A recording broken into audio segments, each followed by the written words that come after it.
you all so much. Hello, thank you, thank you. Real quick, I just need to gauge the audience. How many of you remember my stand-up set from way back in November? Woo! Less than half, right answer. Awesome. I'm Hayden Hovsepian. I'm a comedian for the people. That's been done. I want to talk about stuff that's relatable, right? Like drugs. People think I do drugs. What can I say? And I understand I look like it, right? I look like I'm either really into music or really into drugs.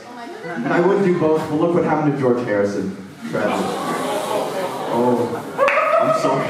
I thought Ringo was the least favorite Beatle. That didn't even make sense. No, I don't do drugs, unfortunately. But y'all threw me up there. Tell you what, I was talking with this girl the other night, right? And we were having a good time, and she asked me, how much do you smoke tonight? I was like, I don't smoke. She's like, oh, so you're just always like this? She barely segued into that. So I went and I told my roommate, I'm like, she thought I was high. Why does everyone think I'm on drugs? And he's like, you're not? We take drugs to keep up with you. I was like, man, why does everyone think that? He says, well, because your conversations are hard to follow and you keep changing the subject in the middle of them. I was doing the show at a college co-op, right? And if you don't know what a co-op is, picture a frat house, right? It's a house, it's decrepit, there's mold everywhere, they tell you not to drink the water, except a co-op is co-ed. So it's the same thing, it just means all the horizontal surfaces have touch contact STIs, right? I'm doing this show, and I'm in the middle of my set, right? And this man walks up to me, because this wasn't well organized. There was no stage. I was standing basically right here. There's a semicircle of people around me, as well as many more in the living room, just hearing my voice through a speaker. So this guy just walks up to me when he hears drugs. He leans into my ear and he goes, hey, you want to hit the slopes? Now, if you don't know, that means do cocaine. And I thought I would be funny about it, so I go, no thanks, I don't know how to ski. And he leans back into my ear and goes, it means cocaine. Like I'm the jackass here? So, no, I didn't end up doing cocaine with a stranger in a college co-op. I don't do drugs anymore, That chapter of my life is behind me. And please don't clap. This is a comedy show, right? But I will say, I can't ignore it, right? I can't pretend it never happened, because I wouldn't be half the man that I am today if I hadn't sniffed all those expo markers in 5th grade, right? Speaking of 5th grade, we'll get there, right? So, in case you didn't hear, my name is Hovsepian, and when you look at me, you realize I am a funky little minority, and so the people to blame for that are here. I am Armenian on my dad's side. Everyone give it up for my father.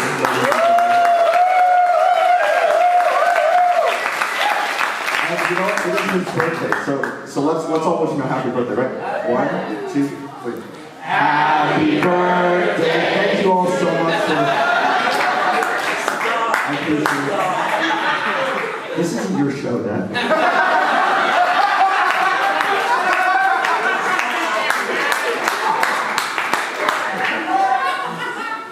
So anyways, I'm Armenian because of him, and the thing about growing up Armenian is you always get bullied by the Turkish kids.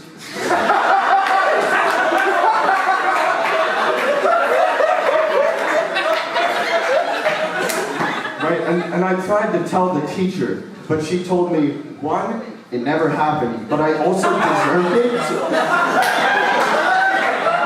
Genocide jokes? Yes, got it, thank you. Another thing is that because of my mom, who is also here, you're not gonna... Almost Mother's Day, thank you. Because of my mom, I'm Indian, right? And the thing about being Indian is we spent a lot of time in Costco. Indian people love Costco, right? Because nowhere else are there so many bargain prices, free snack handouts, and other Indian people. It's like Little Mumbai, right? I practically grew up in Costco. I'd go in with my mom, and we'd walk past a stand where the guy's handing out fruit snack samples, and my mom was like, hey, you want some fruit snacks? Go get some. So I went and I got some. And then we finished shopping, and as we're leaving Costco, we walk past the same stand, and my mom goes, hey, you want some more fruit snacks? But Mom, we already got fruit snacks. I know. My mom turned into one of those business CEOs that goes town to town telling 40-something-year-olds they can do anything, right? My mom, she turned into the Wolf of Wall Street. She was like, you want more fruit snacks? Bullshit, you need more fruit snacks. You're gonna walk over to that bitch of a man right there, stick out your hand and reclaim the fruit snacks that are rightly yours because I believe in you. And on that day, I immediately grew this beard. It's been there.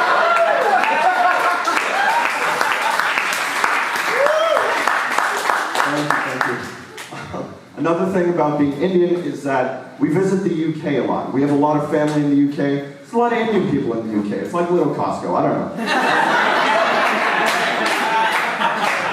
I learned recently while we were visiting what they call cigarettes in Great Britain. Now, for those of you who don't know, they call cigarettes fags. And I first heard this, it blew me away, right? My uncle was like, oh, you're gonna go smoke a fag. And I'm like, Jesus Christ. One, I am right here. Two, it's like 2019. You don't want to be heard saying that, right? We vape now. Not a dish on the LGBTQ community. Just for what it's worth, I've been a theater kid my whole life, so I'm told that I'm an honorary member, right? And I helped my ex find out that she was gay, so you're welcome. 2.5 years, and... It's alright though, because I started dating a while back, and it's weird because the people that I date all look the same. Like, they're not in the same family, right? But they all have the same piercing blue eyes. And they're so pale, they only go out at nights. And my friends are like, hey, you got a type. What's my type? Recessive genes? I'll nibble on your earlobe, but it better be attached, know what I'm saying? Awful. It's great though. I met my significant other's parents for the first time when we went to lunch. And it could not have gotten worse, ladies and gentlemen. So basically, we're sitting there, right, in the booth, me, Fu Thang, Mom, Dad, and I'm trying not to make an ass out of myself. They're talking, and I see behind them, in the back of the restaurant, there's this baby, right? And this thing's like, 2 feet tall, 1 inch vertical, it's pathetic. And you know what babies do, right? He's taking big old steps. He's not really going anywhere. He looks like your host, Garrett.